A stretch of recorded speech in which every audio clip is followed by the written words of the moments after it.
Salam Bakhair Bey, loud and clear. Yes. Okay. We will be starting in a couple minutes. Okay. Shall I turn my mic on Clubhouse? Yeah.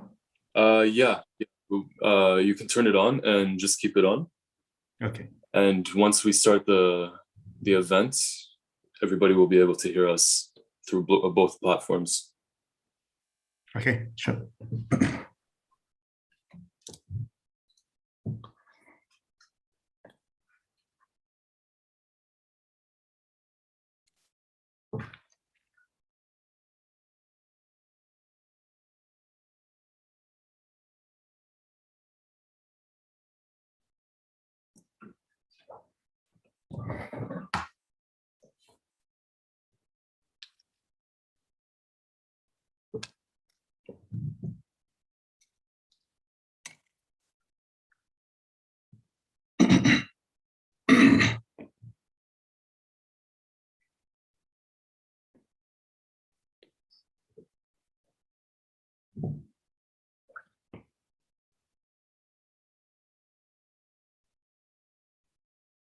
Okay, we'll be beginning in about 30 seconds.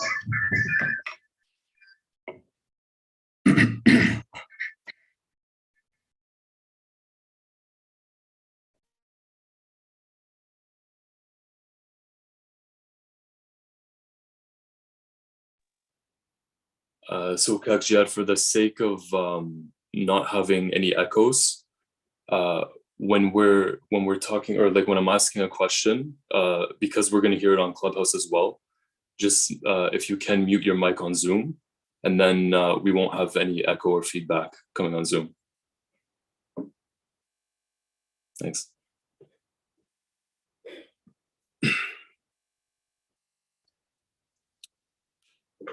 All right, it looks like we're ready to begin. Just so you guys know, we're live on 2 platforms. We're on Zoom and we're on Clubhouse as well. For those of you who are on Clubhouse, if you can go on the Zoom link, it's been shared on the Radio Kurdistan page on Facebook. The code is also 550 90 90. Other than that, for those of you who are on Zoom, welcome.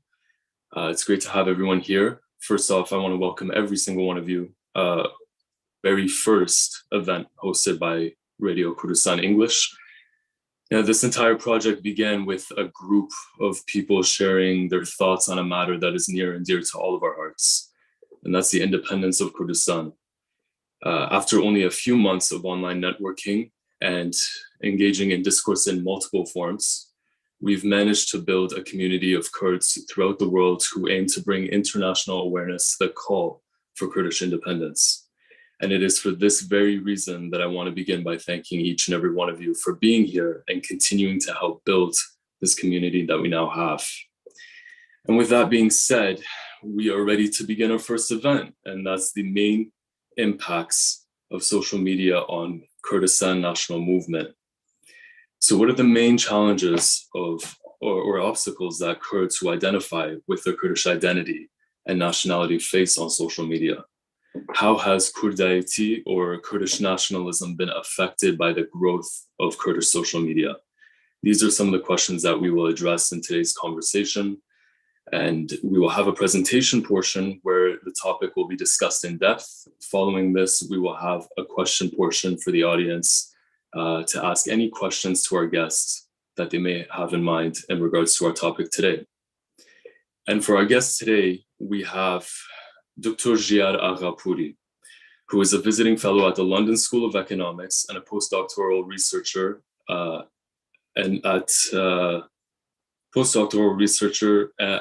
in migration and displacement, on the UK's Gender, Justice and Security Hub.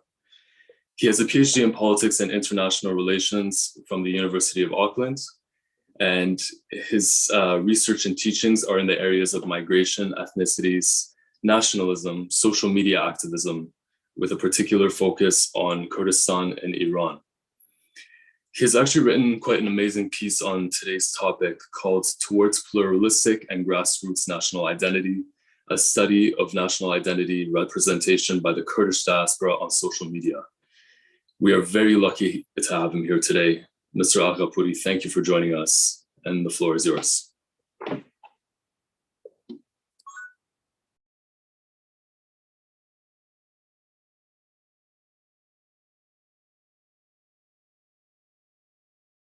Oh, your mic on Zoom is muted.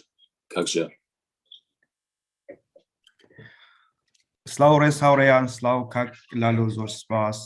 Thank you very much. Hello, everyone. Good afternoon, good morning, good evening, wherever in this world you are. It's a great pleasure to be here with you, first with the Radio Kurdistan Online as a first English initiative by the young Kurds in diaspora. So I'm very happy to be one of your first guests to speak about the Kurdish national identity, especially this topic, and also your domains of activities are very relevant. And I want to congratulate you on this initiative and wish my best of luck for you. Is it okay if I share a few slides with you? Unfortunately, for people on Clubhouse, they won't be able to see it, but I try to make it more relevant for Clubhouse as well. So I don't have lots of visual things, but just a few slides to give you some introduction.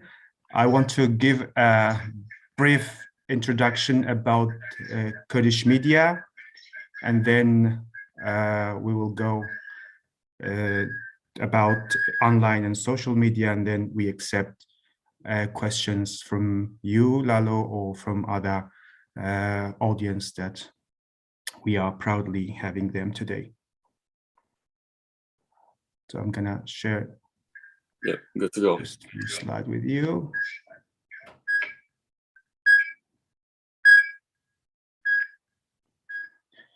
So these are the things that I'm going to discuss today. First, the development of Kurdish media. Very briefly, I want just to hint on the point that how Kurdish media has come to existence, and then the significance of this media, and also the third part, and which is the main part I want to focus more, or actually the gist of the presentation and today's interview would be on this topic, is the social media and national identity discourse.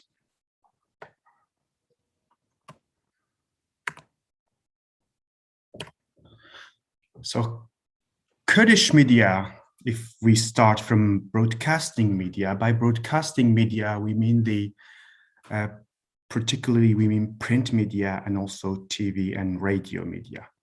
So this media officially started, let's say, at the end of 19th century with the emergence of the first Kurdish newspaper, Kurdistan, which was launched in diaspora by a number of the Kurdish exile, the family members of the Badr Khan, which was launched in Egypt. And that was interesting that the first Kurdish newspaper launched in diaspora officially. And then that is a watershed, a very turning point in history of the Kurdish, specifically Kurdish national movement. So now, after it's more than 100 years that still we have the heritage of the Kurdish newspapers and print media, which created a very rich culture of developing Kurdish identity and Kurdish national movement.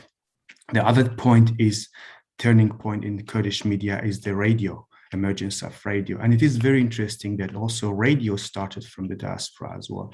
So the first radio are supposed to be, because we still don't have the exact dates for that, but it is argued that the first radio also was launched in diaspora by Transcaucasian Kurds in 1929. And then throughout the 20th century, we have a high number of the Kurdish radio stations, either by individuals, either by Kurdish political parties, organizations, or recently by the semi-state or governmental station that we have both in Iraqi Kurdistan and also in Rojava as well. So these dates are very important. So 1898 for the newspaper and 1929 for the radio.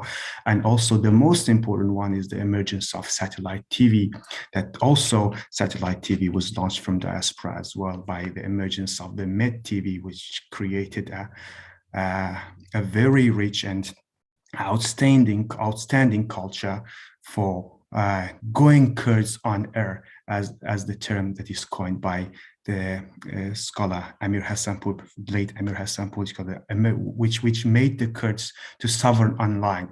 So this happened. The sovereignty of the Kurds online happened by the emergence of the satellite TV in 1994, and then after each point, we have other TV stations, other radio stations, other newspapers, and it is an ongoing process, and we're still having them in the domain of Kurdistan and also Kurdish diaspora. So the significance of this media, if I want to summarize very briefly, are that this media, they all started and developed from diaspora.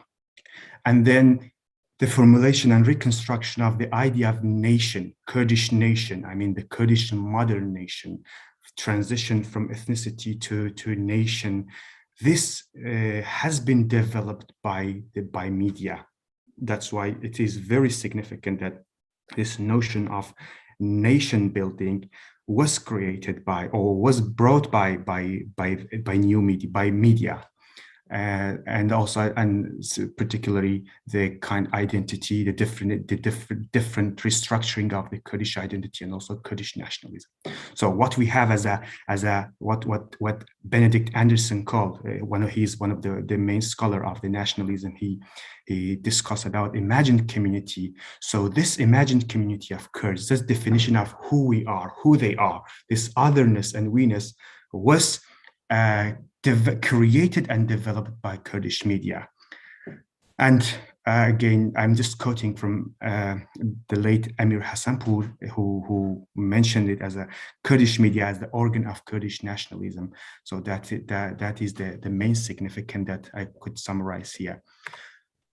If I go to the main point of today's discussion, which is internet and social media, I can briefly say that the internet media emerged in the late 1990s, and also the social media.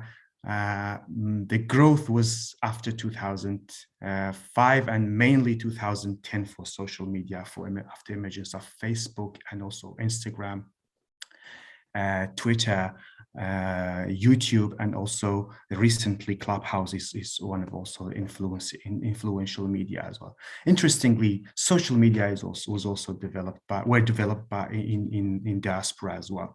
So again, I'm quoting from Martin van Bronson, who has worked on this for a while, referring to internet media, Kurdish internet media. He refers to the renaissance of the Kurdish culture and language, which is particularly happened for social media because it provided a space for Kurds to be more interactive, to discuss more, to present themselves, and to reconstruct their definition of the Kurdishness on social media.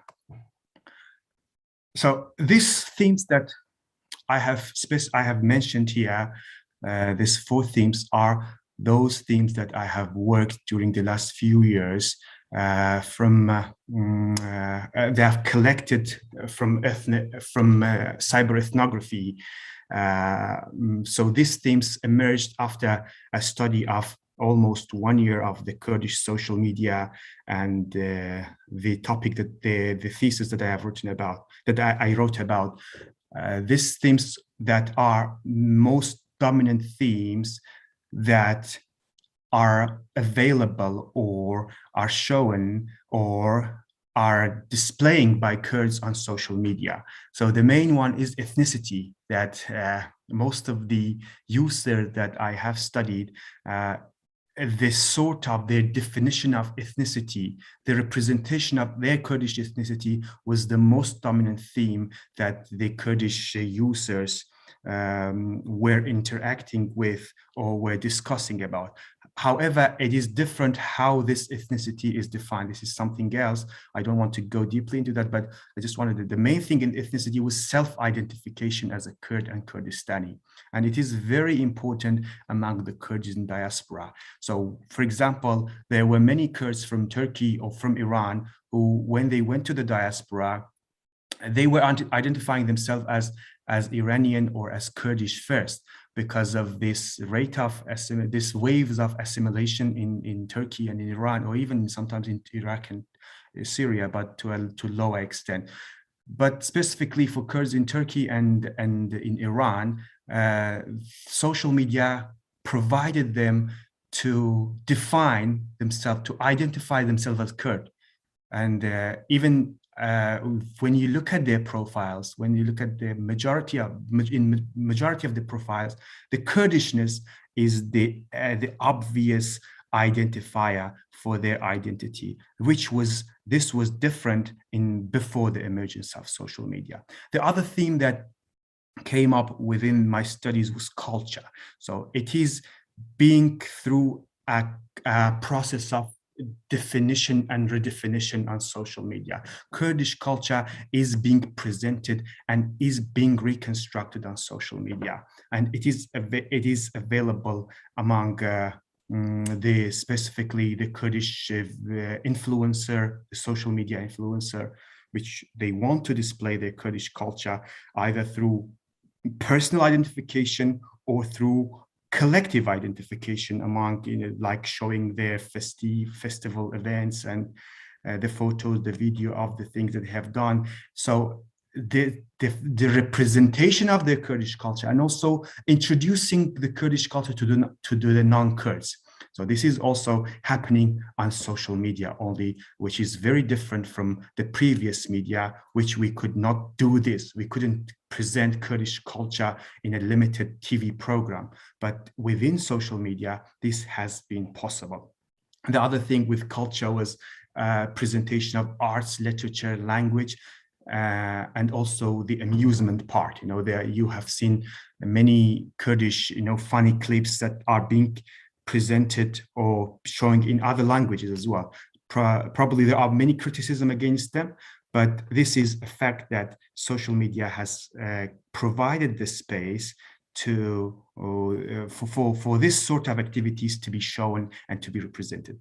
Even religion has been a very obvious theme among my studies. And there are discussions how there were two groups. One of them were those people who were against them, who were identifying themselves as a Muslim Kurd, and the other one as a Kurdish Muslim. So these two questions were evident: how we define, how we relate our Kurdishness and our religiousness.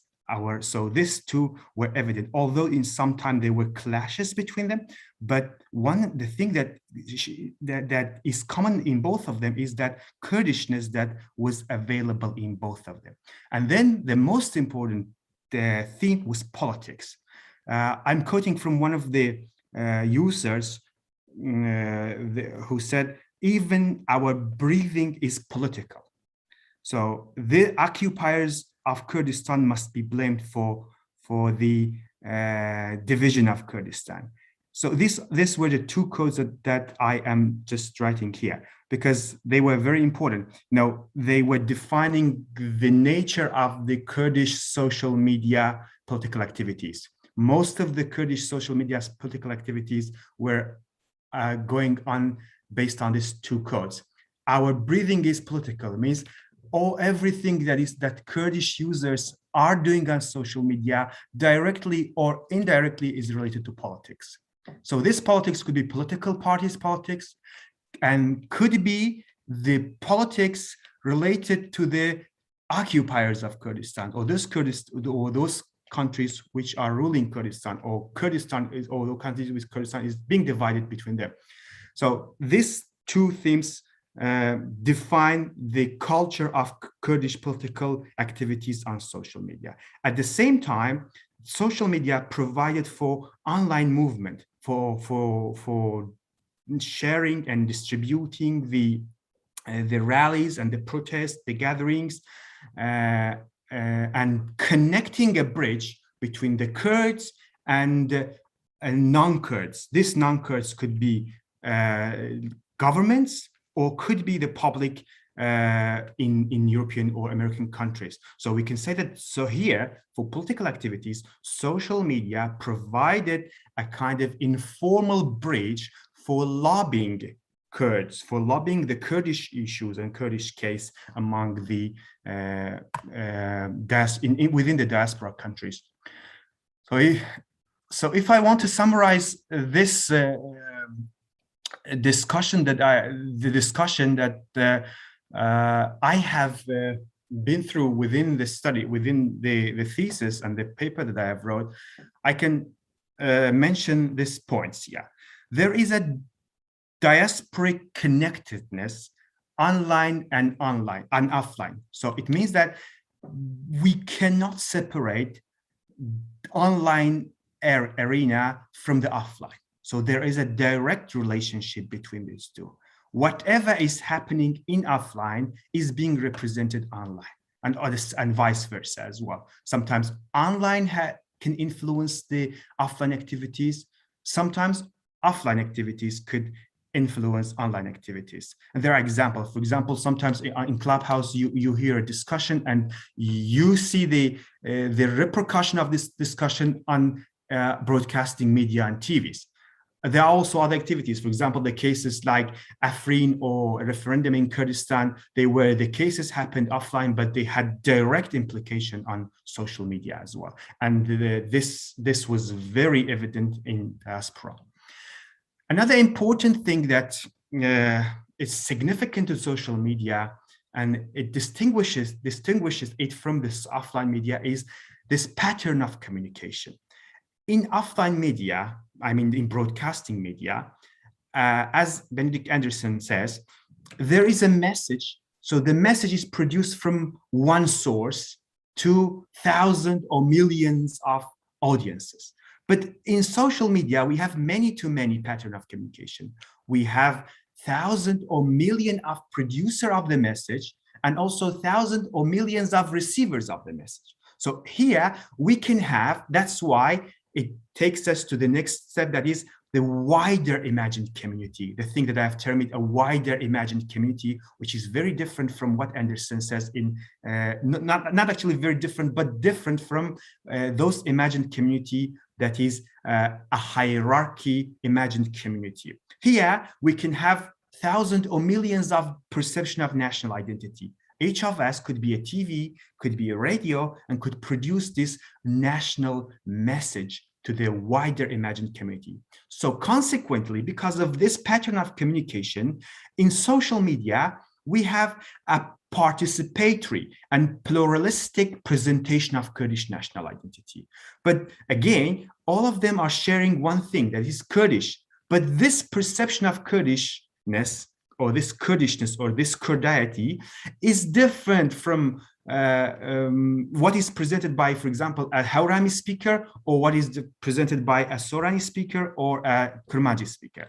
So these are the main changes that social media has produced. Actually, some scholars go beyond that, and they say that social media has weakened national identity, or has weakened the imagined community.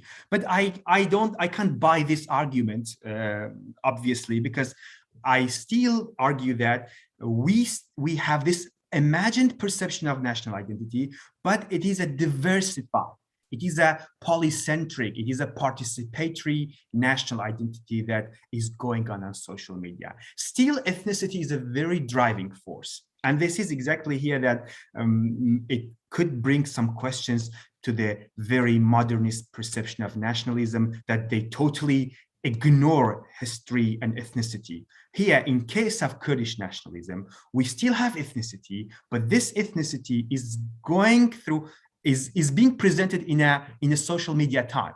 So Kurdish national identity is not like French national identity, which presented 2 or 3 centuries ago.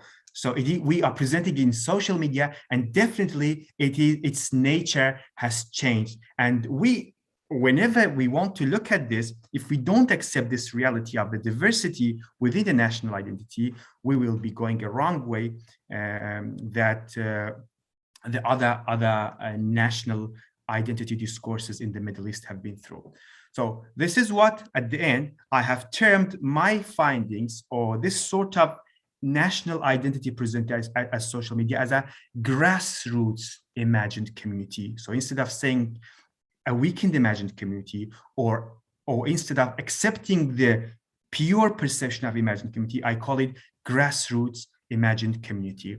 And I have come up with this idea at the end of my studies, that we can think about Kurdish national identity like within this photo that I have designed myself. Unfortunately, people on Clubhouse can't see that, but this is, I have here an imagined Kurdistan, this one we have. So this idea is being presented through this media, so through this loudspeaker, which includes all social media.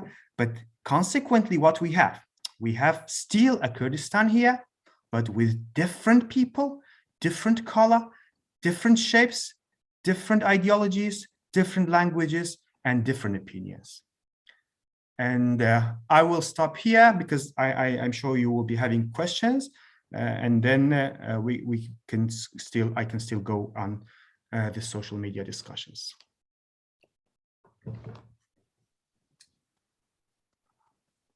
Thank you so much, Dr. Aghapouri. If you don't mind, just because of the feedback, to mute your mic on Zoom for the time being. And I appreciate you going into depth and touching a lot of different aspects on this topic that requires much more conversation in the future. But for the time being, we're gonna move on to the question portion of the interview. For the question portion, we only ask the audience to please stay respectful and make sure the questions are related to today's topic. If you're joining us on Zoom and you have a question, you can either raise your hand and we can choose you to ask the question, or you can type your question in the chat box, whichever you're more comfortable with. For our Kurdish guests who may not be comfortable asking the question in English, you are able to ask it in Kurdish, and we can translate for you.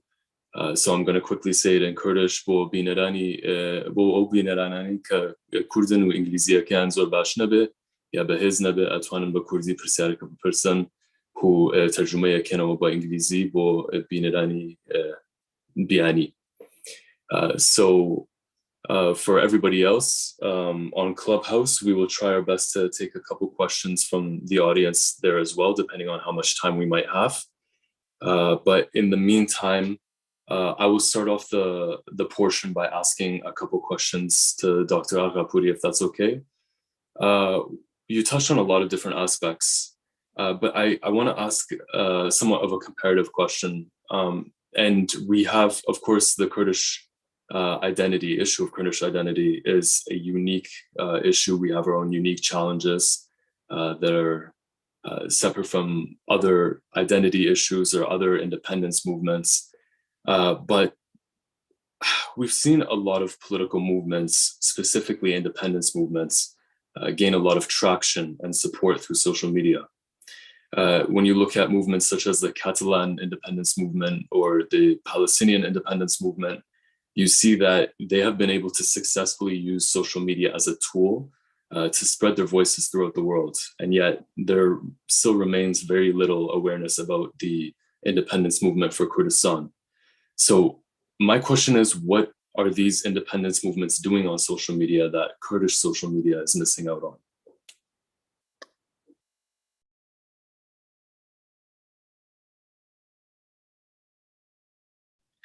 So do you hear me on Zoom now? Okay. So regarding the differences that you pointed about, or the significance of the other movement, like Catalan or Palestinian one. First, I should say that the Kurds have been even more active on social media compared to the other groups. So considering their population, considering their weight that we have on social media. So we have been active. The Kurdish users have been active. But the thing that makes them more visible is, I can say there are few things. One of them, they are visible because of their language. You know, in Catalan or in Palestinian, so they are using some, particularly most of the Catalans, they are using both Catalan and also Spanish language. And for the Palestinian, they are using Arabic language. So definitely they have more or better audience than the Kurds that we have in this. So, and also considering the diversity of the languages that we have, so this has, made our presence on media less visible. So the more we post on the international languages, and especially dominant languages like English, it makes us more visible. But this hasn't happened a lot by the Kurds, apart from except the second generation of the diaspora. The other thing is the context. So just imagine the context of the Catalonia is in Europe, and the context of the Palestinians are apart from the left and socialist group that are the direct supporter of the Palestinians, there are 22 Arab states as well that are supporting the diaspora, the Palestinian case, so that they have more visibility on social media. And at the same time, I think the other reason could be the lack of an influential broadcasting media. So just imagine Al Jazeera is connected to Arab social media. So whatever is being produced on Al Jazeera on Palestinian case, it has a direct repercussion on social media as well. But we don't have this in Kurdistan case. We still don't have any English TV language, that speaks on behalf of the Kurds directly, apart from very, very limited programs. So these are there are also individual cases. I don't want to blame the Kurds for the individual negligence, because it is a systematic issue for me. But I think I can mention this points: the dominant language, the context, and also the role of broadcasting media, which support their cases.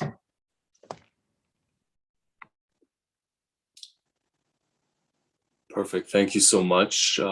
As much as I would love to follow up with that question, we have other people that are in line. We're going to start with Mr. Pejwak. If you have a question, the floor is yours.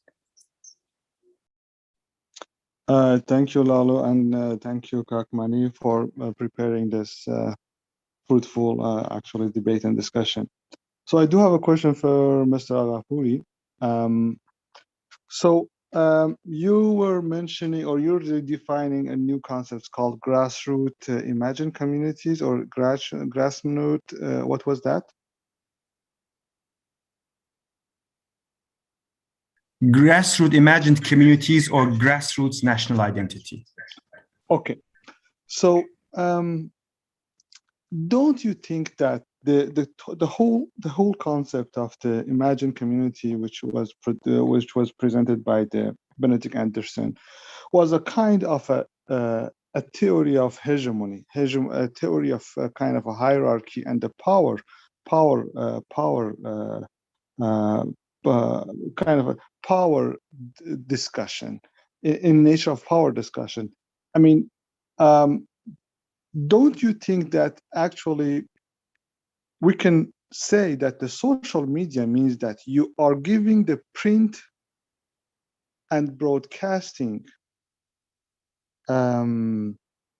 power or tool and bring it down into the lower level of the pyramid of society? And so it's not of that nature. So, I mean, the social media does not follow the hierarchy that it was proposed under the imagined community theory or from the power politics kind of a mindset. So don't you think that the social media is actually a counter tool or counterbalance mechanism to actually to the print and the broadcasting media? I mean, the whole, see, this is the problem, especially for the Middle East. The border were drawn by the Orientalists and for their benefit and whatever. Okay, so the definition of nationalism and national identity, okay, in the Middle East especially, was not pretty much kind of a scientific or kind of academic. So, I mean, what I'm saying that we have two different definitions of nationalism. One is a top-down pyramid, imagined communities, which utilize the print and the broadcasting media, okay, to push down a certain narrative or ethnicity, okay, and they draw borders and they define nationalism and the kind of a country and stuff like that. However, we have an old classic definition of a nation, which is saying that you are a nation when you have common language, common history, common economy, common psychological makeup, and common culture. So you know the culture. So I mean, this is the two different definition of identities, which unfortunately the Benedict definition is against our reality and our fate. And social media, actually, it's our media, it's our print media, it's our broadcasting media, even though it's a peer-to-peer, we call it grassroots, but that's grassroots is, I mean, sorry, I don't want to counter you or criticize the way you look at the things, but what I'm saying that actually this is a fair playground as a chance given to the lower level of that pyramid, and now they can actually counterbalance the whole narrative. Don't you think so? Yeah, thank you, Pejvak, yeah? Pejvak. Yeah, I can agree with some part of what you said, that the idea of modernistic approach to nationalism has a sort of hierarchy nature. But in terms of Anderson, we have to take it with a grain of salt, you know, that is the thing. So in terms of Anderson, you know, it still has the hierarchy nature of, for example, what Gellner says for building a nation, that is a high culture, so building from the top. But the terms of imagined community also has a kind of participatory connotation. So for Anderson, we can't say, we still take it from the modernist approach, but it is different because it gives more significance to the people. That is the people who define this nationness, this we-ness. But again, as I said in my presentation, I'm interrupting you. The problem is that in the imagined community, Benedict Anderson specifically mentioned that the print media and the broadcasting media, for example, it says somewhere in the middle of the US, it was a flood. So they induce the feeling of compassion through whole the nation. So the main tool is under the control of the state or the higher pyramid. The participatory kind of a part of it is basically is a consumer part of it. People consume it; they are not producer. Of course, I accept it because, and also he goes even beyond. He speaks about sovereignty. He said that a nation without a sovereignty is not a nation. It's like I always bring even for students of nationalism when I want to define this term of Ben Anderson's concept. I say that for Anderson, nation is like a it's like a car, it's like a vehicle. So it defined other, for example, this state of imagined community and also this geography and these things. But the engine of this nation is state. So without sovereignty, without the state, we don't have a nation. And my argument in social media is exactly what it is exactly what according to what you say. I am discussing about a many-to-many pattern. In social media, it is not a state pattern of nation definition or elite pattern. This is the public pattern. But this is the point here. We have to, as I said, we have to take it with a grain of salt. I will remind you about this quote from George Orwell. He said that all animals are equal, but some are more equal. Please do not, when it's just an example. In social media, all users are different, are equal, but they are not always equal. The influencers, the elites still have the main role. If you look at this Clubhouse, there is, for example, a group of 1,000 users, listeners. It's only 4 or 5 of them who are influencing the audience. In social media, look at Instagram. There are millions of Kurdish users in Instagram. How many people are influencing the construct? I'm speaking about the constructing of the concept. So what I'm saying is we have to take a medium between these things. We have to be, we shouldn't go extreme on taking the theories. It is not, social media, it is a participatory platform, but it is not that participatory that, for example, millions of people could have their influence. They could have their message. They could have their voice, but they are not influencing. As, for example, an influencer or an elite, or, for example, the members of a political party or some people from the government can influence. So what I am doing here and what I'm saying within this discussion is that we still can argue that Anderson's argument is applicable, but with moderation and modification.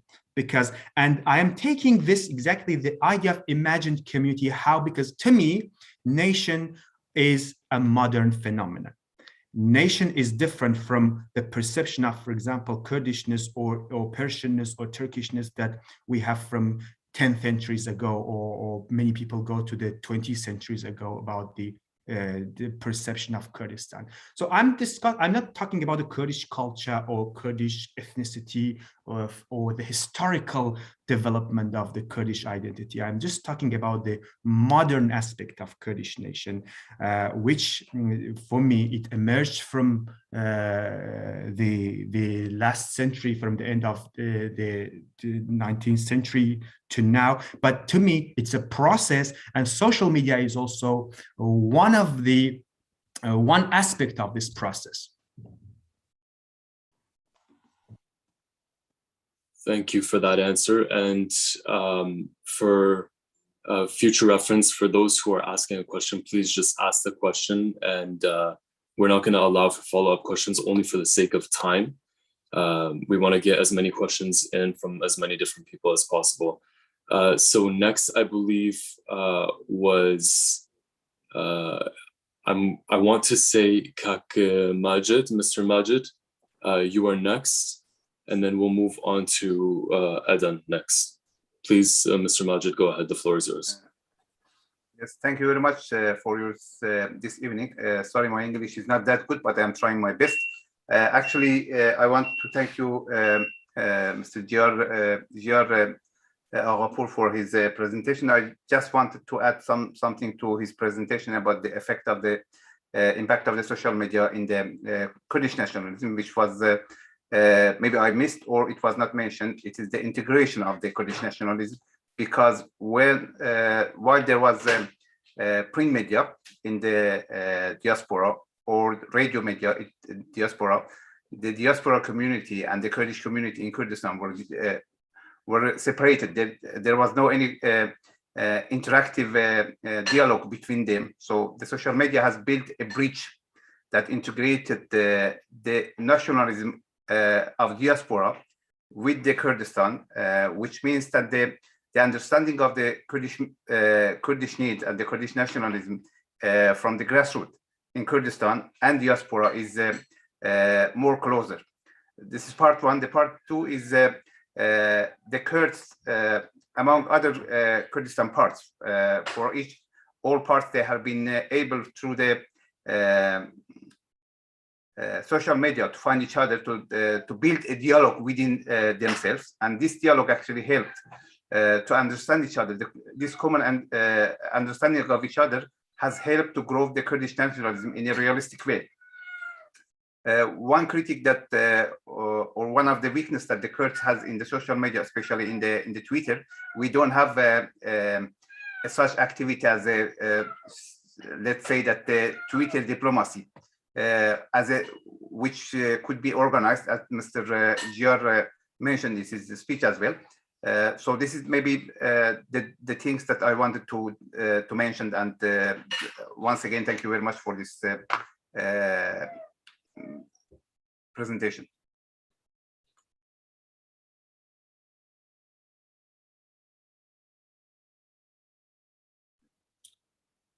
So unmute both Clubhouse and thank you. I just want to say something about what Kak Majid just meant. Thank you. I agree with your first part that this sort of interactiveness or the interaction that has been created or developed by social media. So this users, for example, people can from every spot of the world can talk with each other. But one thing that I want to please allow me not to buy your argument is that the role. I still think that broadcasting media has influential role, and also broadcasting media had influential role in making this connection too. Just imagine, the number of the calls that people were making from let's say a small town in Rojava to Med TV or to Roj TV or to Teshk TV, especially in 2000 from 2005 to 2015. That social media was not that dominant, and even now there is a connection between social media and broadcasting media, especially TV. I just in answering the question of Kaklalo, I just mentioned that one reason that the other diasporas or other nationalist cases like Palestinian or Catalan or Scottish are more visible is because of the role of the broadcasting media. So there is a connectedness. So it's like a car which has four wheels. If one of these wheels is not working properly, definitely this vehicle is not going in the desired speed.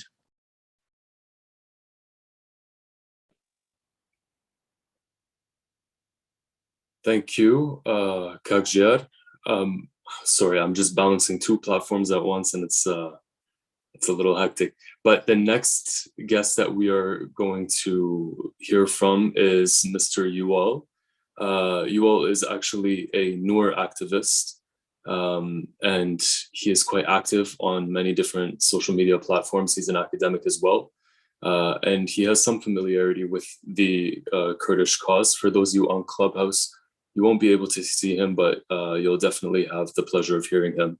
Mr. Yuval, the floor is yours. Wonderful. Thank you so much for inviting me to be a part of this discussion. I thoroughly enjoyed the presentation, and I think there's a lot of things in there that are absolutely right. Thank you so much, Dr. Aghapouri. One question I wanted to ask had to do with this notion of ethnicity versus nationalism. And I was wondering if you could elaborate a little bit more on whether or not you think that social media has increased or decreased the distance between Kurdish nationality and Kurdish ethnicity. Because one way of thinking about perhaps nationality is just to say that nationality and ethnicity are one and the same.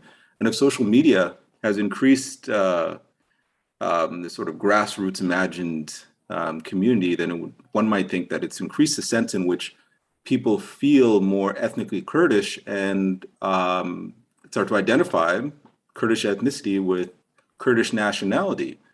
And then after that, the drive is for statehood. So making, on the one hand, a clear distinction between a state as a political entity, and in that respect, might the need for things such as state media and the like, more formal media houses might be necessary for a state. But for nationhood, ethnicity, I wonder if you think that the gap between ethnicity and nationhood has been closed by the use of social media, or to what extent do you think that's a possibility? Thank you.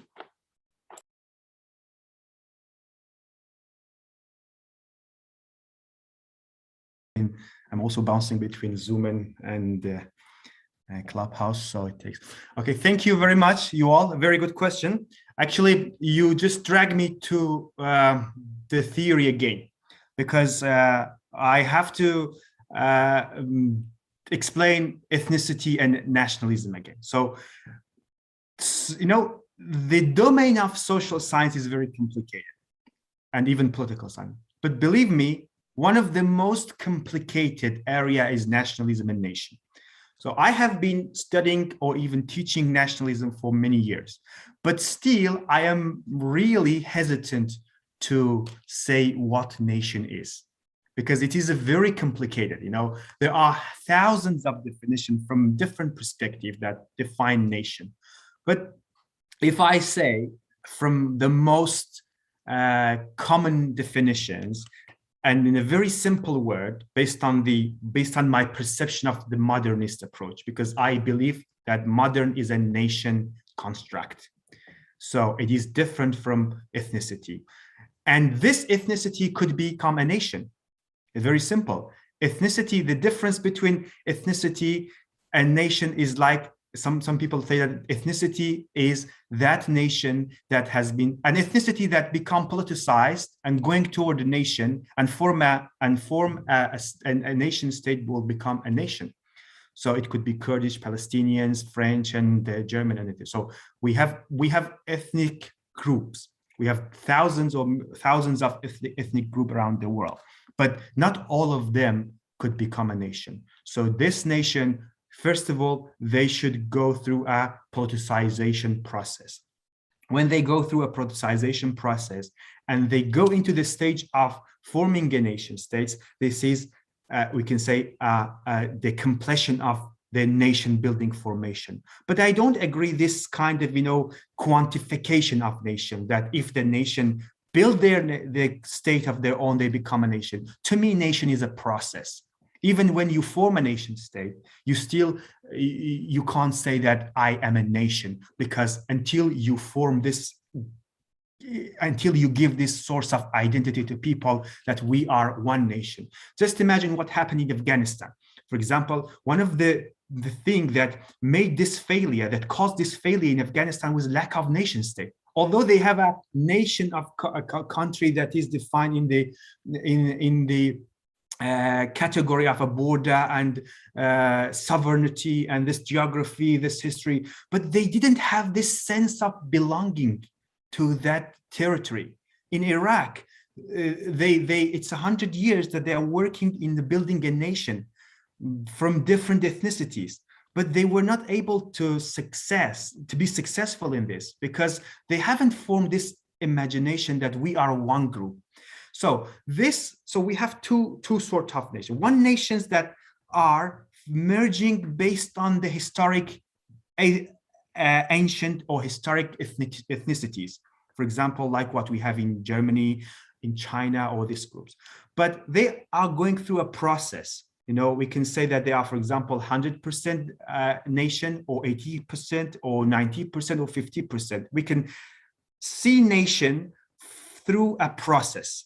A stream that to where in that nation you are. So for the Kurds, we are, I can quote, you know, the thing that happened, the quotation from Erickson, you know, he said that for Kurdish nationalism, we can say proto-nationalism, or many people would argue about Kurdish nation as a quasi-nation argument. It doesn't mean that we don't believe that Kurds are nation. But in terms of political side, we can't argue that Kurds are a nation because we still don't have this engine, this statehood for nation. But we can say that from the cultural and sociological, social aspects, Kurds are nation. And then this is exactly answer your question. So ethnicity and nation are exactly the same if we take it from cultural aspect. But if we take it from the political aspects, they are two different things. So ethnicities can become a nation, but not all nations are adopting the one ethnic groups. Social media, the second point of your question, the social media has created platform for both of them. It doesn't matter, it's for national activities, for political activities, or for ethnic activities. It has created a platform for all sorts of discussions. It is an arena of informalities and non-orthodox discussions. So the things that you can't do online, offline, you can present on social media.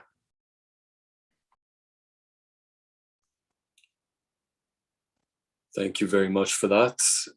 Moving on to our next guest, we have Sarah. Sarah, the floor is yours. Hi. So a few things. I think first, just I'm still unclear if this discussion.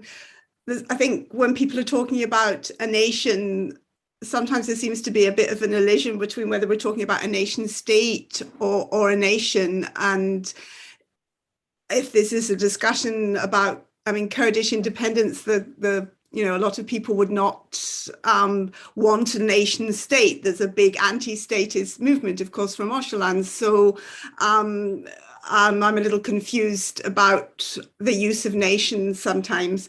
And just listening to the discussion, actually, I was thinking, when you were talking about ethnicity and nation, I mean, perhaps in the way that Marx talks about a class for itself, maybe a nation is like ethnicity for itself.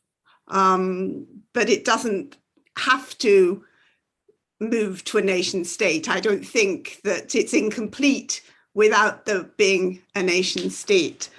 But also I've a question specifically about social media. You've been talking about it as a very sort of democratic force, but of course, anybody who's been involved on particularly Facebook, I would say, but probably others as well, are very aware of, if you talk about various Kurdish things or put up a picture of Öcalan, you're off that social media. And it's a very controlled space. And it's a space that's, of course, policed very much by the Turkish state as well.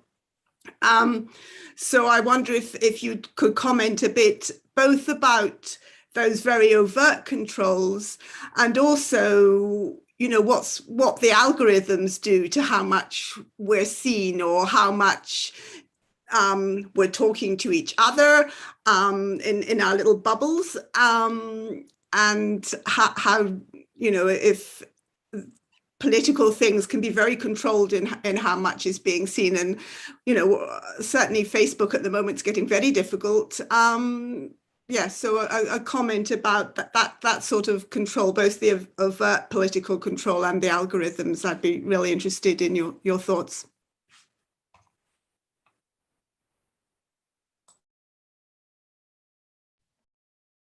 Yeah, thank you, Sarah, for the question. Actually, I think I answered part of your first question just before, but just to reiterate it, just part of that.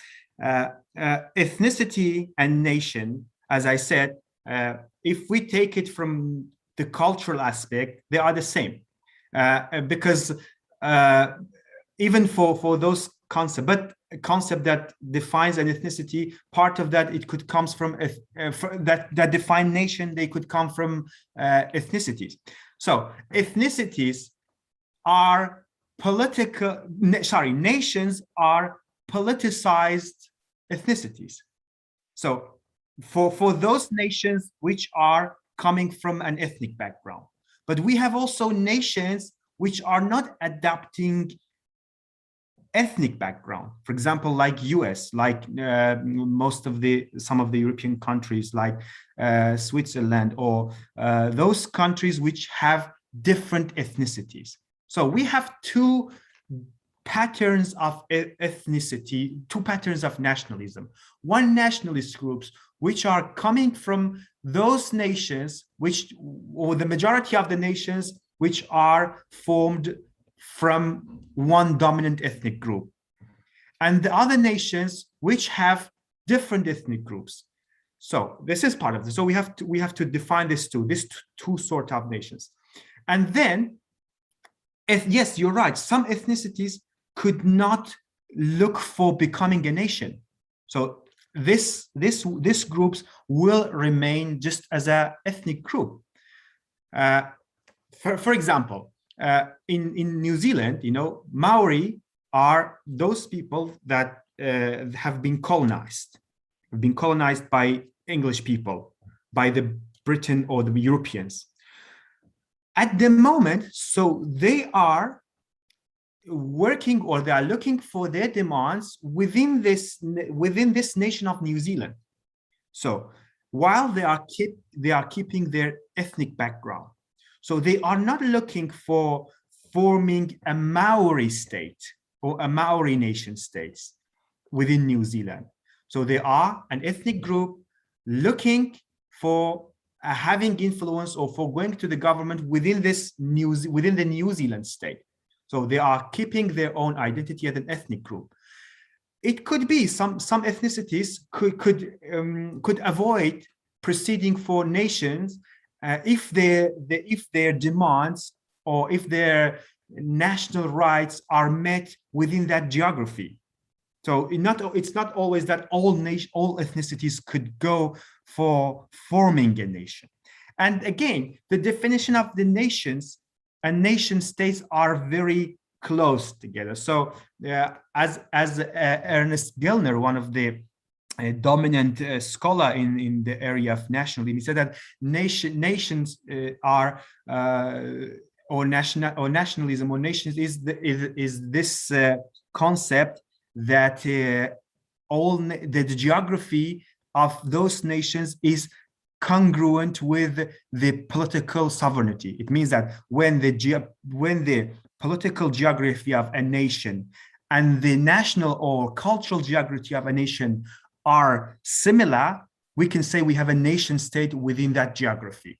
So, and it is the question of chicken and egg that people say, which comes first? Either it is nation that is building a state, or it is a state that is building a nation. So both could be true. We have the examples of both of them. Some nations which fight for their nation, for their statehood, and they form a state. And also we have states who tries to build a nation out of this geography. So again, this is a very tricky discussion, and because the borders of the defining borders are very close together. It is something like the discussion of dialects and language.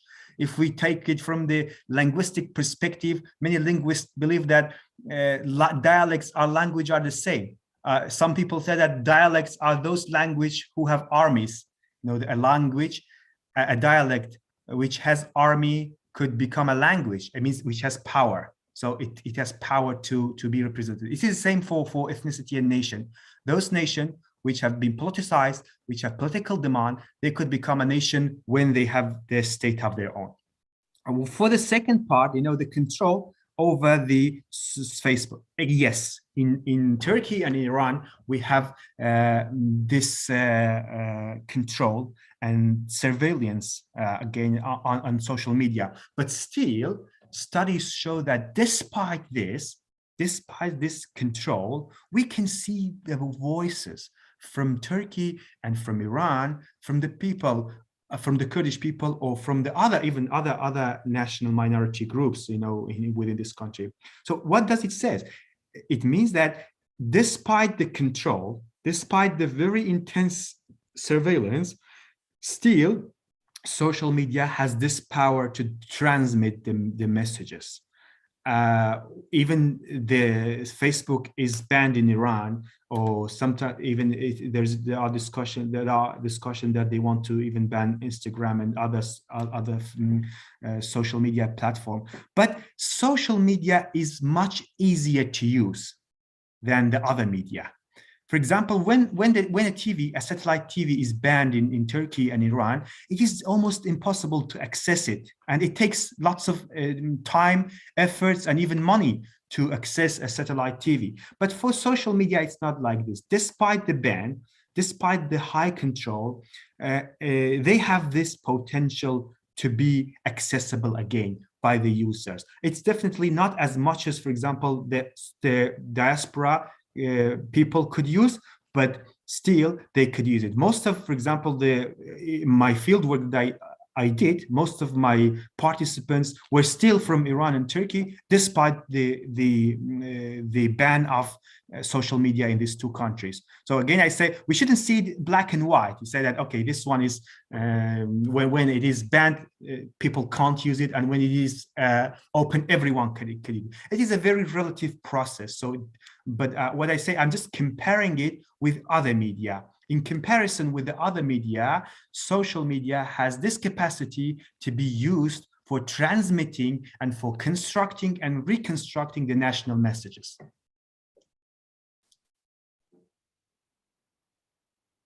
Thank you very much for that answer. Sorry, could you mute yourself for the feedback, Mr. Jiyar? I'm about to, but I can't do it on Zoom. I don't know, it said ask to mute. Oh yeah. Okay, no worries.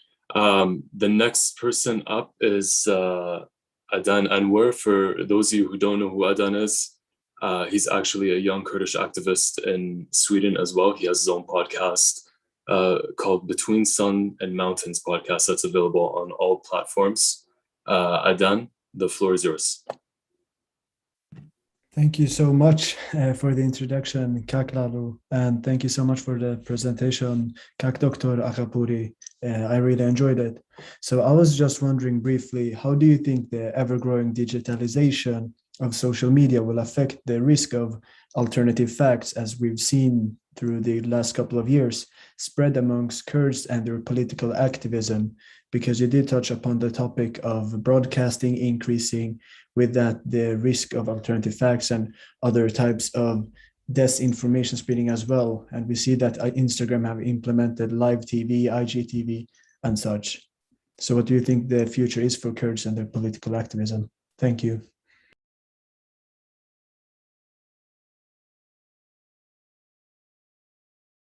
So what's your question? Because really this sound is not very good with me. So do you think the effect of digitalization on broadcasting media or on national identity or national movement, you mean particularly? The effect of digitalization on the alternative facts spreading regarding Kurds and their political activism on social media.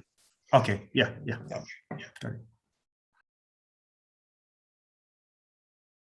So for political activism, it is like the other example, like the ethnicity and discussion of the culture and these things. First of all, I think digitalization of the Kurdish movement can result more diversification, and also maybe people might see it as a fragmentation in Kurdish political movement.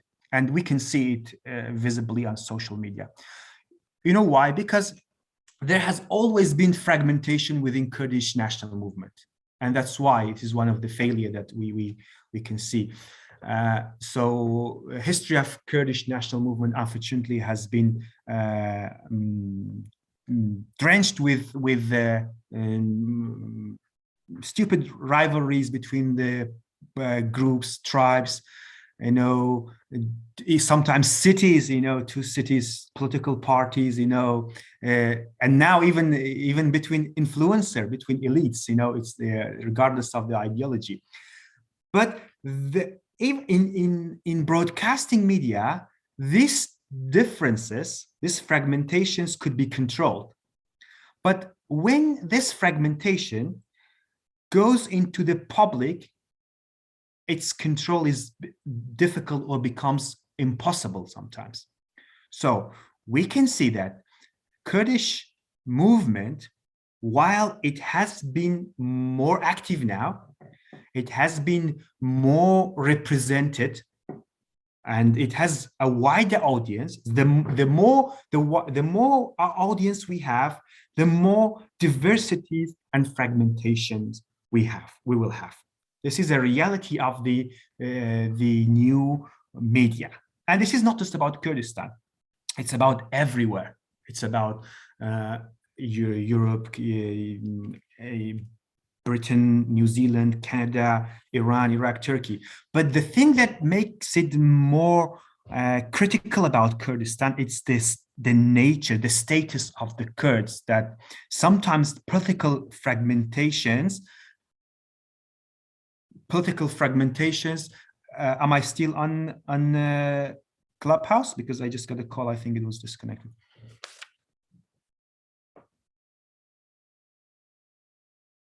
You're good. You're good.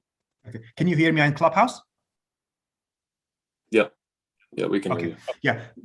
So this political fragmentation, when it goes through this non-orthodox and or non-familiar or informal context of social media, it becomes wider and less controllable.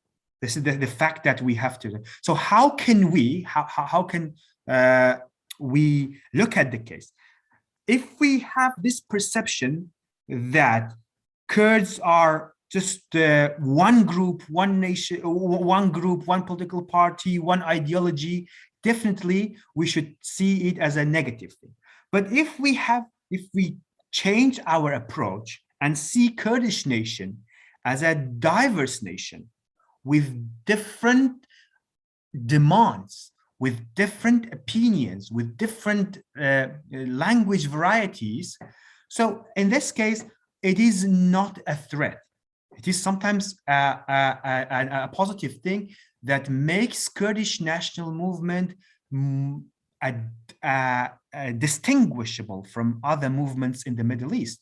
It makes Kurdish movement more democratic, more participatory. And whether we see it as a fortunate or unfortunate, we have to accept it, because we are building our nation in a different time. We are building doing our political activities in 21st century. It is not like what France did or French people did in 18th century, or most of the Arab states in 20th century. They did it in different time. The context was different, but we are doing it in a different timing. So also, when we are doing it different timing, our mechanism, our tools, and our approach should be different. And this could happen only through accepting these diversities and looking through these diversities from a democratic approach. Okay, thank you very much for that response. We're starting to run low on time, so if we don't get to everybody's questions, I apologize. I'm just trying to get everybody in the order that I saw. So we will take a couple more questions, Doctor, if that's okay with you, and then we'll go into the final transition of just me asking you a couple questions, go to the conclusion of the event. So we have a question from Mr. Gatucho Asafa, who is a Tigray academic who's based out of Alberta, Canada. His question is essentially asking the role that genocide and atrocities that have been committed on Kurdish people, what role does it play in social media or in Kurdish social media today?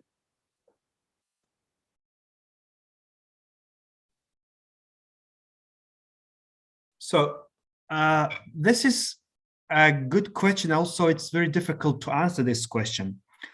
because what we can see from social media is definitely genocide has become an integral part of Kurdish history, and Kurdish history sometimes is being viewed from that perspective. So, and this is represented on social media. We clearly see this.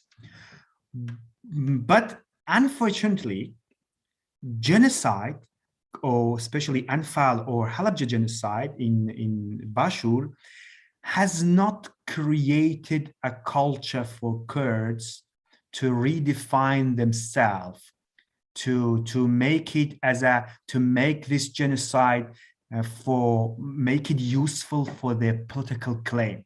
Whatever we see from the Kurds, and this is really a critique that here I'm making, the thing that we see from this genocide culture is this presentation of victimization of Kurds. But we haven't used that.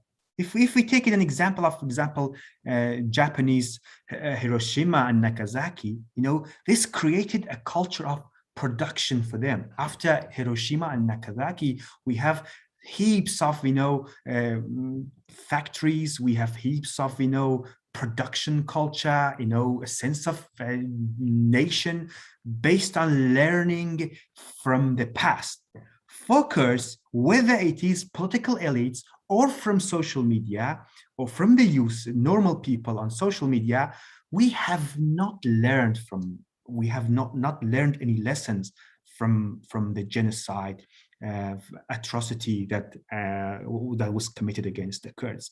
So whatever we see on social media, it's just a remembrance, but it hasn't. I personally, I haven't seen any useful, useful result or production out of this representation of genocide.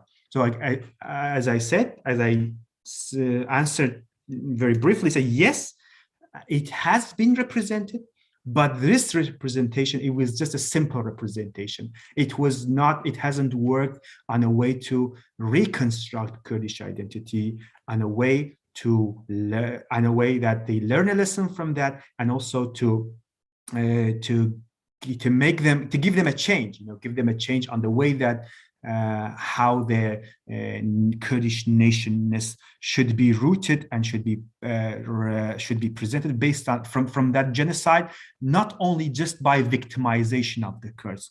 We only have a sort of victimization representation at the moment out of the genocide. Perfect. Thank you for that answer. We have Mr. Walat, or Mrs. Walat.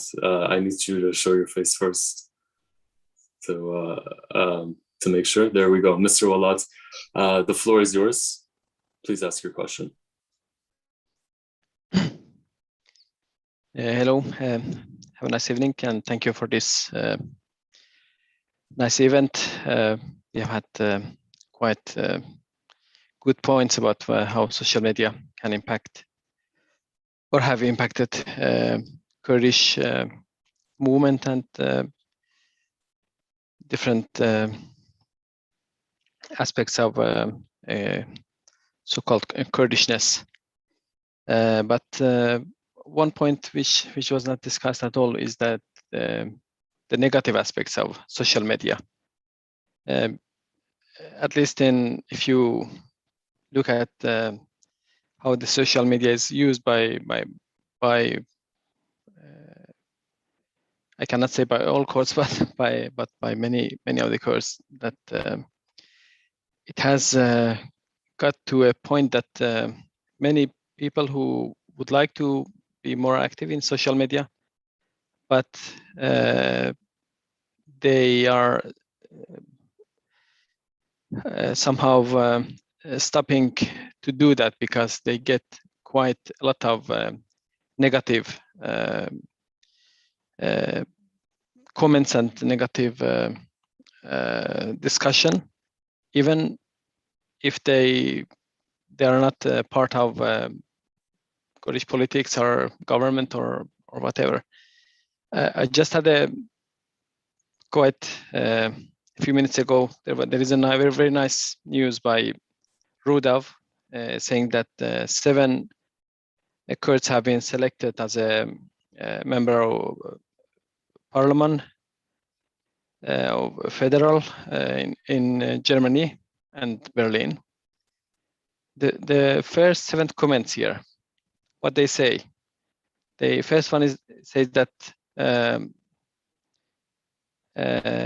this is a very bad thing for Germany. Second one says that even if the president of America becomes a Kurd, he's only a Kurd. Third one says that we have a very wonderful parliament here. Now it's turn of Germany. The next one says that this doesn't have anything with us. And then next one says that this is they cannot do anything for Germany. I mean, these are just a few examples. I'm reading the first comments which came after this news was published by Rudav, and even if they talk about whatever, the comments which are coming there, they're running people to a situation that even if you have a good thing to say about this news, you're not going to do that because you're sure that you will get many bad comments and many bad atmosphere, and you will not have a good feeling by joining this kind of discussion. I think this is one point of social media, that everybody can say whatever they want, but since there are trolls, first of all, which are doing this kind of things. There are people who are not happy with Kurdish politics, and then there are, of course, also people which are funded by enemies, and there are many kind of other people. But the worst thing is that you do not see good comments at all, because people stop to do that. So how do you see this situation, and what are the reasons for coming to this situation, and how can we do something to get this negative atmosphere to change it, to get some positive things in social media and the social media discussion? Thank you. Yeah, okay. Thank you, Kagula. Thank you for your question. First of all, I am a social scientist researcher. So in social science, we hardly say positive or negative. You know, we say how from what approach we are looking at the case. I just made an example earlier that, for example, with the fragmentation that you just pointed out rightly, yes, there exists a lot, but it depends how we are looking. If we are looking at the Kurdish politics as a unitary phenomenon, definitely we see this fragmentation as negative. But if we see it, no, from a diverse perspective, it's not a negative. So let's avoid using negative or positive, good or bad. Okay, let's see it as a social process, as a phenomena, as a social phenomena, so that we have this thing. So I will, going back to one concept, one theoretical concept from Erving Goffman. He says that he has a good concept about, he said the concept is dramaturgical conception, means how users show themselves. It's so those examples that you mentioned could be related to the many robots, could be related to different, intelligence services groups, which are very active. Each government today, especially in the autocratic government or despotic government, they have special ministry for just distributing propaganda, and social media is definitely a good place for them. So we are not talking about these things, We are not talking about, for example, one people who is making 1 million comment every day through just one clicking on internet. These are different. We are talking about the social trend. So the social trend that social media has created. So this social trend, and we are comparing it to the previous media. Within this context, we can say that we have more participation of the Kurds in their political nation building message. This is exactly what Kak Pejvak as the first question mentioned. And this is what makes Kurdish national movement less hierarchical. So this is the significance.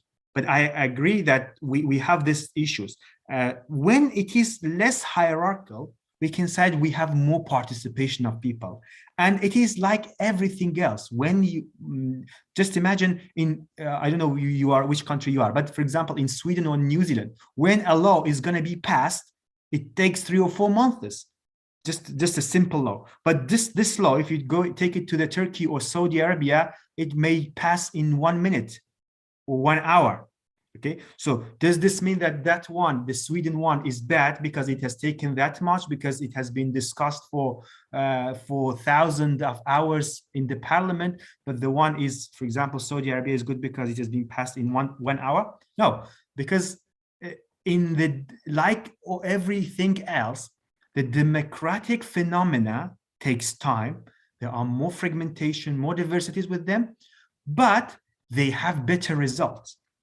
So a nation that is being built based on participation is much stronger than a nation that is being built by the order of someone like Reza Shah or like Ataturk or like X and Y and Z. So this is the thing, that if we want to go through the nation building in the modern 21st century, we have to accept this.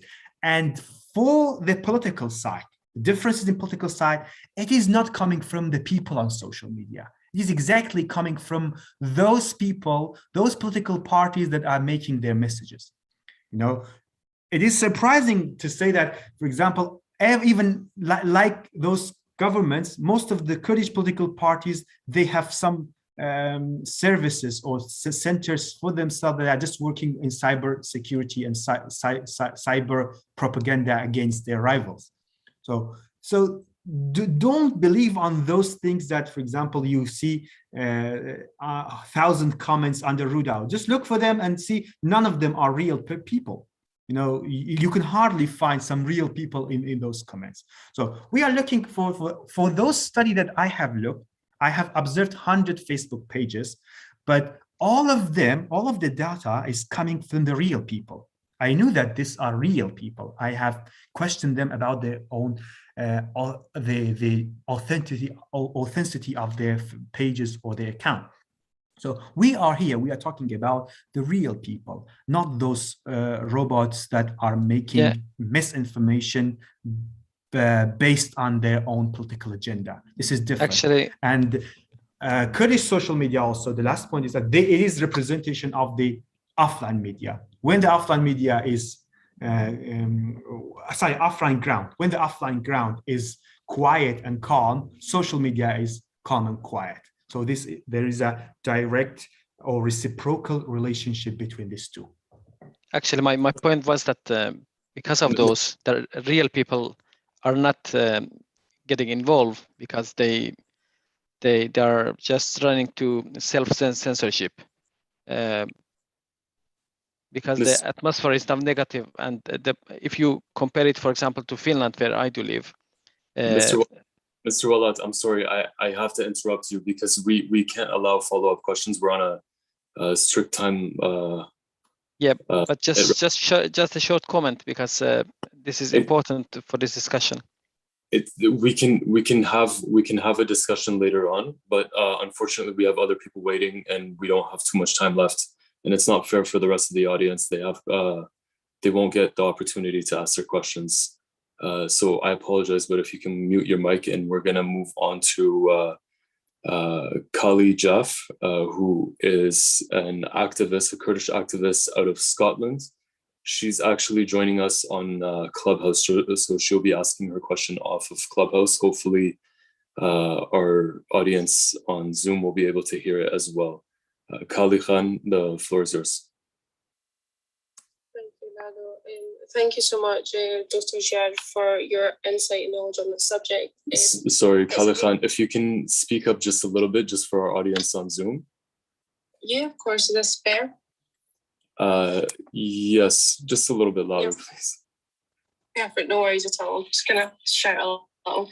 So thank you, Dr. Jiyar, for your knowledge and expertise on this subject. It's a huge interest as a public relations and strategic communications master's student. And as of recently, I've taken a strong interest in the PR use and advocacy within the Palestinian liberation movement and their implementation of PR strategies on social media. I do believe it's problematic in some areas. However, from what I've studied, it's very organised and is with direction.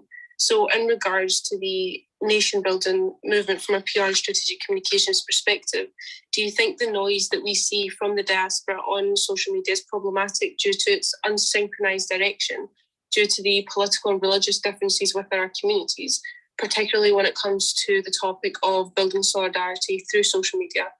And just in addition to that also, I understand the exploration of social media research as this study of phenomenon is often very subjective.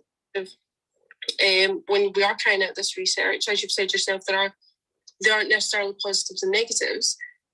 So I'm curious to know what your suggestions would be in strategizing a synchronized nationalist Kurdistani movement to further our advocacy efforts for establishing a kind of consistent progress in the nation building process.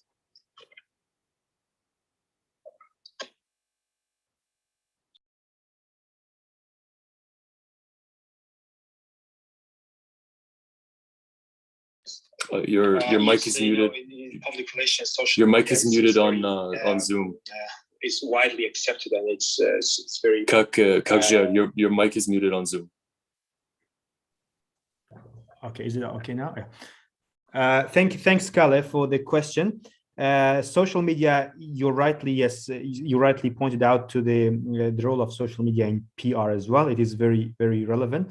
Going to the questions, I think nation, yes, the recent development in social media, especially in diaspora, has created problems for the Kurdish, especially Kurdish policymakers, if we call it policymakers in terms of Kurdish movement. You know why? Because of two things mainly. There are actually many things, but I just specify two of them as the main points or challenges.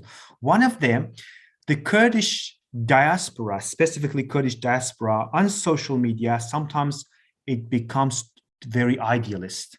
And when it becomes very idealist in expressing the demand, it is not matching what's going on the ground, what's going on the realities of the region. Because, you know, Kurdish nationalist movement is a territorial movement. So it has a territorial base, and this territorial base is a geography called Kurdistan.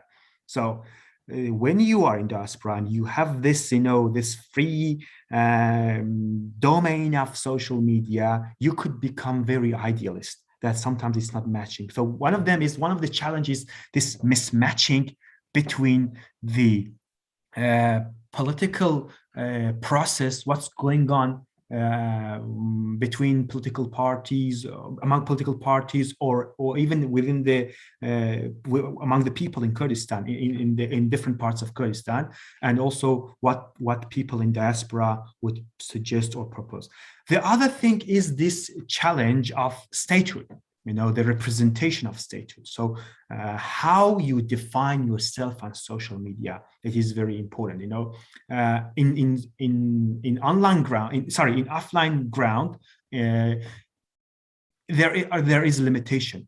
But in online ground, you don't have this limitation for presenting yourself as a Kurd. If you go back to the profile of people on Instagram or on Facebook, almost everyone has identified themselves as Kurd, but you can't do it in the formal documentation in Iran or in Turkey or in Iraq. So this mismatching that has created by social media, and it could be organized in a way that social media, the diasporic group on social media could influence a better representation of national identity in homeland as well. Regarding synchronization of national identity, it is really difficult for me to suggest or propose anything, because it's a really wide it's a wide domain, a very wide ground. So what we can suggest, what we can propose is that, based on the discussion that we just had now, we said that you could represent yourself we could identify yourself based on a Kurdish identity. So each individual in diaspora, if they can use the diaspora, the social media, or make the most of the social media, or what social media has provided, they could be a message sender or message receiver. They could create a national identity. But in all this sort of presentation, what the users need to know is that they are responsible for they are responsible for the people in homeland as well. So they should not think about what their real dream is. They should also think about the reality, the context that is going on in Kurdistan. So if we try to make a match between the expectation and also what's going on in real ground, we could make Kurdish social media a sort of informal lobbyist platform within the countries that we are living in, Norway, in Sweden, and this one. So because in these countries, the policymakers listen to the public, they listen to the social media. Most of the prime ministers or ministers or the influential people in government, they use social media before the mainstream media now.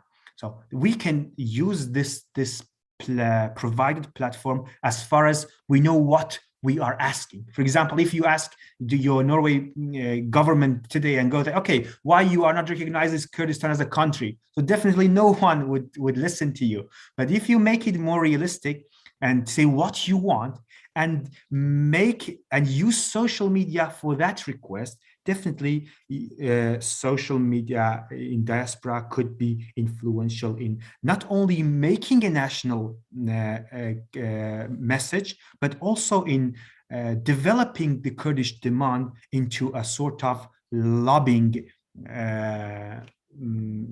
lobbying type, rather than just being informal and presenting a victimization of the Kurds.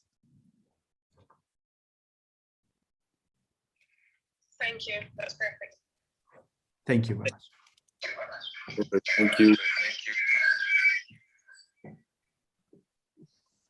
If you can just mute your mic on Zoom real quick, Jiyar.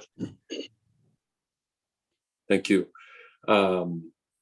So unfortunately, we're running out of time, so we're gonna go into the conclusion portion of our event. Kakmani, if you have something to say or if you have a question, please feel free, the floor is yours, and then we'll go straight into the conclusion section. Thank you very much, and thank you, Mr. Dr. Aghapouri, for a great presentation, and I'm very thankful for this opportunity. Actually, I'm very working a lot about, on crowd psychology and the impacts of social media on crowd psychology. So for me, as I see the impact of, not according to any study, but according to my observations, so I can see that the biodynamic factors are weakened because of overusing the social media among people, especially among young people. And this is somehow, it is also weakening the common traits of being socially active, and this could also cause a kind of collective alienation. So, do you see any indications about these impacts of social media and what I mentioned right now as collective alienation, which is, as you know, which is very it is very dangerous for defeatism among Kurds. So I will appreciate if you have any experience about this or any study about this that could confirm that social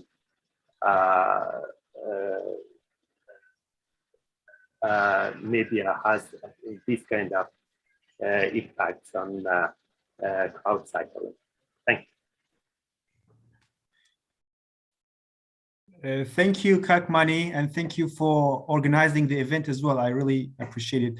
You were one of the main organizer of the event. Thank you. Sorry, do you mean alienation? Yeah, do you mean the cultural alienation of? Okay, so or yeah, probably you might mean assimilation as well. Assimilation, alienation. Okay, so for answering this question, I have to mention something about this. So when a migrant goes to a country, it goes through a process called acculturation. Acculturation means how a migrant is approaching that, how approaching socially into that culture. So this acculturation process has 4 steps or 4 types. One of them, the best one, is integration. So integration means someone could have the culture of himself or herself at the same time the culture of the country equally. So in most of the democratic states or diverse states, now they are going through this sort of integration. Then we have another part, which is separation. Means the migrant keep its own culture only for himself or herself, but become alienated from the culture of the host country. This is called separation. Another type of acculturation is marginalization. It means that the migrant can't neither remember his own culture nor accept the host culture, marginalization.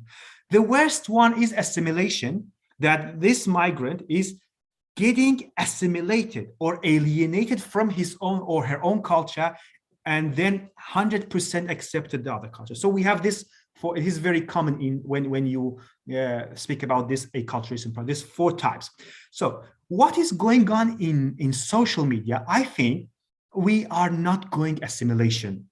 The Kurds, I mean, I'm sure you refer to the 2nd generation of the Kurds, not the 1st generation. Because the 1st generation, they clearly speak this posting Kurdish, they speak in Kurdish, and very few of them interact in the languages rather than Kurdish. So for the 2nd generation, I think we should be realistic about this. So before social media, how the Kurds were, and after social media, and also the timing. So it is still, for me, it is still an advantage to see, for example, a 2nd generation Kurd, someone who is born in Sweden or in Norway, even if she is posting 1 post in a year in Kurdish, because we have to be realistic about this. So these people are more Swedish, more Norwegian, nor New Zealander than Kurdish. Even now that they identify themselves as a Kurds, still is more than enough.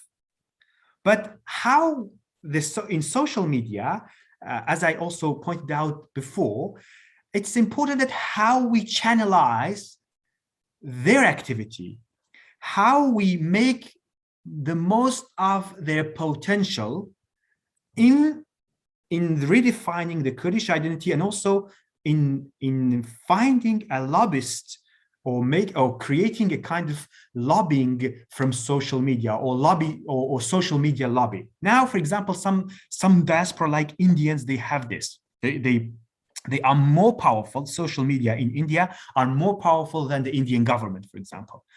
So, and the one main reason is English, because their language is English, and they could easily connect to the both public and private and government sphere in those countries. So in Kurdistan, the first generation is not capable of this. They can hardly communicate. Not only the people, even the member of political parties or the representative, they can't communicate well. But the second generation of diaspora can communicate this. So I think they are already assimilated, the Kurdish generation, the Kurdish second generation of diaspora. So we should think like this, that how we can change this assimilation to integration. So even in this integration, still their Swedish side is more dominant. Still their Canadian side is more dominant. I'm not talking about very particular cases, like, for example, Kaklalo, who is born in Canada, but maybe his Kurdish side is. These are exceptional. We in social sciences, when we doing a social research, we are not speaking about exceptional cases. We are speaking about the trend. For example, now we say that the Kurdish language in Iran is under threat. We are speaking about a trend. We are not speaking about very few people who speak and write Kurdish very fluently and perfectly, and even on social media. But how many are they? If you look at the social media of the Kurds, you can't find 50% who write or speak Kurdish fluently from Rojava, unless they have been a writer or poet or something. We are speaking about the trend. So unfortunately, this trend about the second generation is from assimilation to integration. It's not like something we have an ideal case and we should avoid, or we should keep this ideal case. No, we don't have an ideal case. The ideal case is, yes, this is ideal case that Kurdish diaspora is active politically. It is one of the most active diaspora in the world. If not the first, it is one of the most active diaspora. Look at the cases. And it is also, we shouldn't ignore the role of political parties. For example, they were very influential in bringing this dynamism. So we have to see all sides of the coins. So, but for the second generation, again, I say that we have to see them from a kind of realistic perspective and helping them to become integrated, not assimilated within this. And social media are useful for this, because they can have this connection with the homeland. And thanks for your question. Thank you very much. Kaklalo, just one thing, I think Kak Hassan Qazi wanted to have a question because he had been in media for a while, so I would like to hear his question if he's still on the stage now. If I would like to hear Kak Hassan if you are here, because I invited him as a speaker, but I think he is in the audience now. He's welcome to come up if he's able to. Okay, so if he's back, yeah, please just invite him, just maybe because he had a question, I think. I need you to mute your mic for me to ask him. Otherwise, there's going to be feedback otherwise. Kak Hassan, if you're there, please come up. If not, we're going to move on to the conclusion portion of the event, just because we're running out of time. It seems that Kak Hassan isn't there anymore. I don't know if you can still see him. Okay, yeah, I think he maybe, I don't know who has turned him back to the audience, but I just invited him to, maybe because he's one of the person who has been in the media for a while, so I wanted to, if he's back, please, yeah, let him ask the question, and then maybe then we can proceed. I saw him come up. I saw somebody else come up and immediately go down. I don't know if that's just a problem right now or, but if you can invite him again, please do. Yeah, I'll just ping him again. Yeah. Yeah. Other than that, we've come to close to the end of our discussion. I did have one question for you, sort of to wrap everything up in the meantime. So we've touched on a lot of different subtopics in regards to Kurdish social media and Kurdish media as a whole, where we've talked about many of the different problems in the greater Kurdish community. And now I want to hear you talk about some solutions. Oh, if you can just mute your mic real quick before, yeah, thank you. I want us to talk about some general solutions. Like, what do you propose would be the first step to making a change in the scene of Kurdish social media? If you were to wrap up everything that you mentioned in general, what would be the next step for the international Kurdish community to somewhat strengthen their influence or strengthen their position in social media platforms as a whole? What's the next step?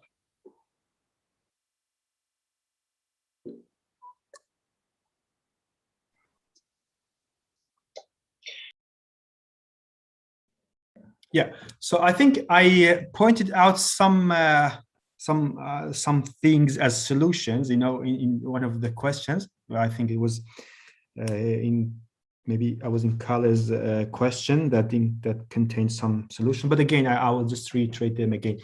So first, it's difficult to provide any solution here, because for any solutions we require a better study, and also we require some social policy approach or social policy methodology. It means that we have to consider all aspects, all political, social, economic, cultural aspects in order to provide us a solution. And also, social media is not an area for providing solution, because social media are areas of ruling all. Everyone can rule.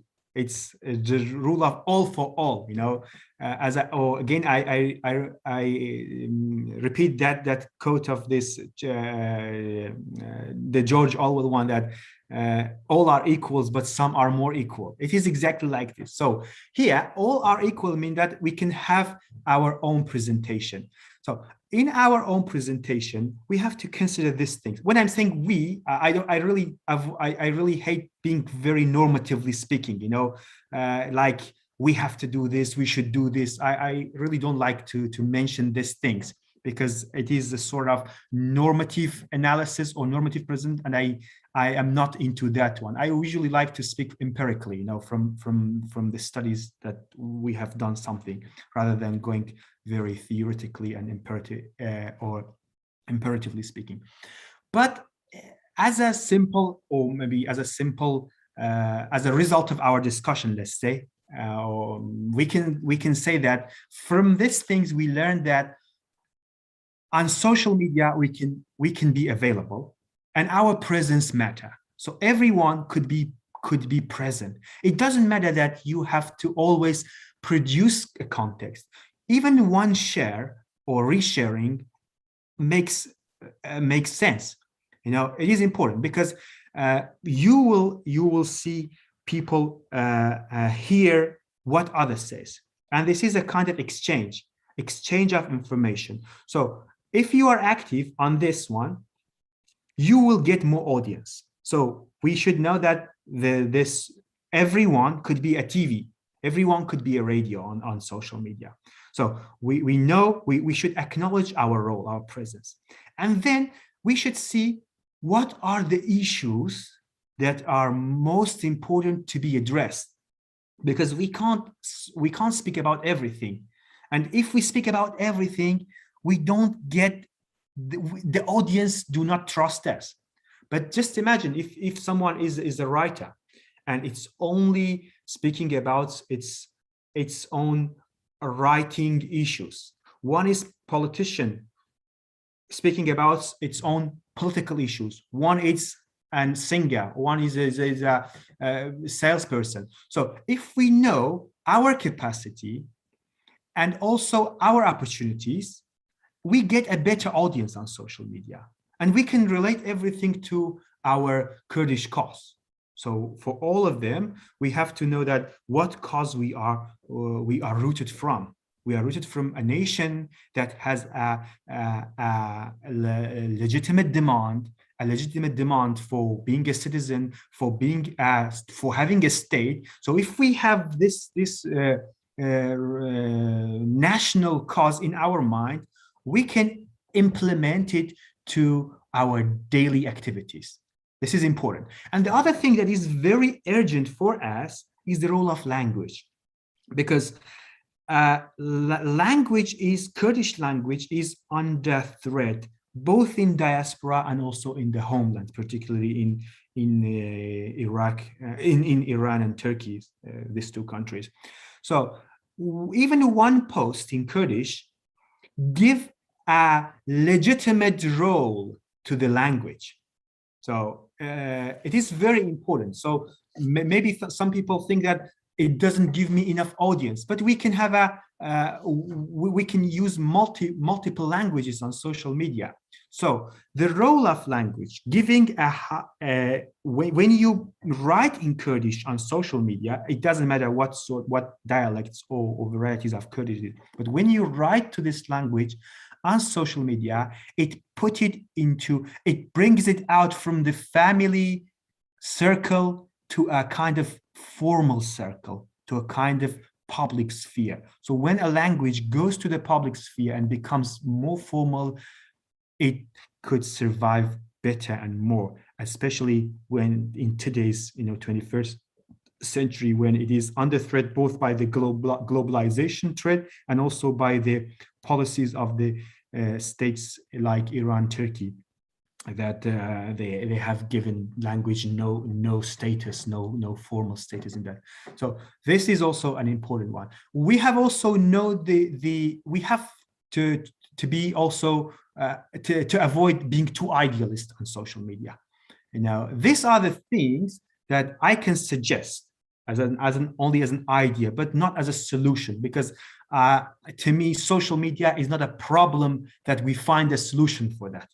Social media is our platform that we can use them in the best way. So we can say that how we can use them. These are the ideas that I could suggest here.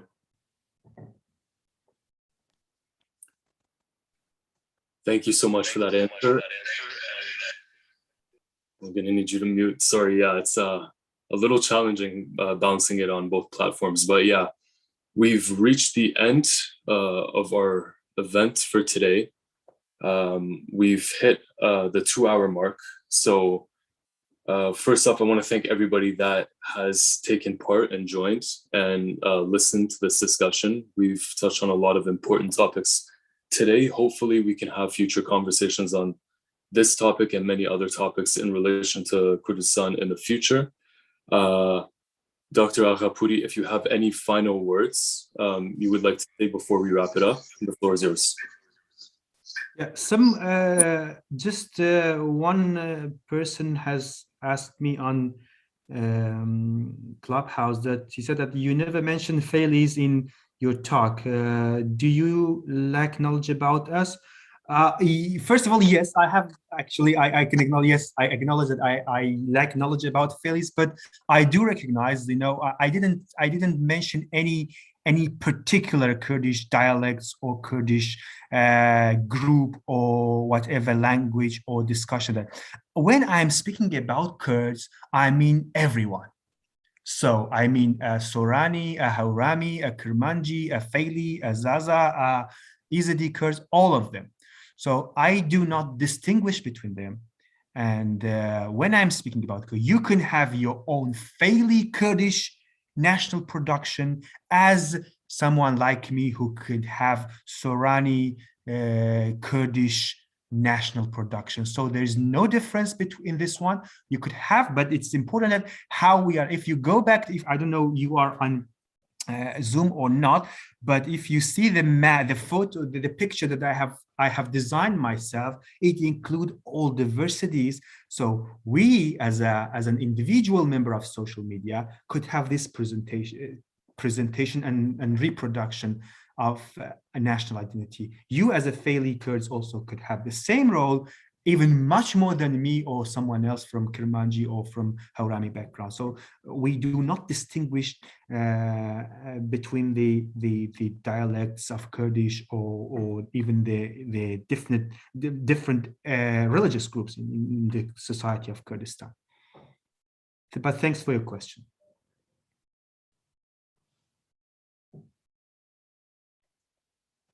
And again, and as a last point, you asked me, sorry, you asked me to say the last one. Thank you again for providing this opportunity. It was really good. Usually I don't go online and I don't go on public a lot, but this one I really like to be with you because I found it very relevant to what I am doing. And also I found it some young generation of the Kurdish diaspora has started this initiative. So that was really inspiring for me. And I wish you good luck with the journey. And thank you, the audience, for bearing with us for this 2 hours. I know it's late for most of you at the moment, but it was great to meet some of you here. Thank you. Perfect. Thank you so much, Dr. Jiyar Aghapouri, for coming and discussing this topic with us. Hopefully we'll have you in future events and we get to have many more discussions with you. For the audience, again, thank you for joining us, whether on Clubhouse or on Zoom. We were happy to have you. We would like to hopefully slowly transition into just having Zoom events so all of our audience can participate on Zoom. For the meantime, we will still use Clubhouse, but the Zoom code that we will use will always be 550 90 90. In Kurdish, Pensadu Panja, Nawat, Nawat. That is the code for our Zoom events. So make sure you write that down and also follow the Radio Kurdistan page on Facebook. We will also be updating all of you with future events as well. Other than that, we've come to the conclusion of our event. Kakmani, if there's any last words you want to say before we wrap it up, the floor is yours. Thank you very much, Laluja. I just want to thank you, Dr. Aghapouri, so much for giving us this opportunity, and I thank you everybody to join us at this event, also on Zoom and Clubhouse, and we successfully streamed on YouTube. Thank you very much again, everybody. Thank you. Perfect, thank you. And now we'll be closing the room in a few seconds. Just once again, thank you everyone for joining, and we'll see you all soon. Have a good night or good afternoon, wherever you are. Har biji, and take care.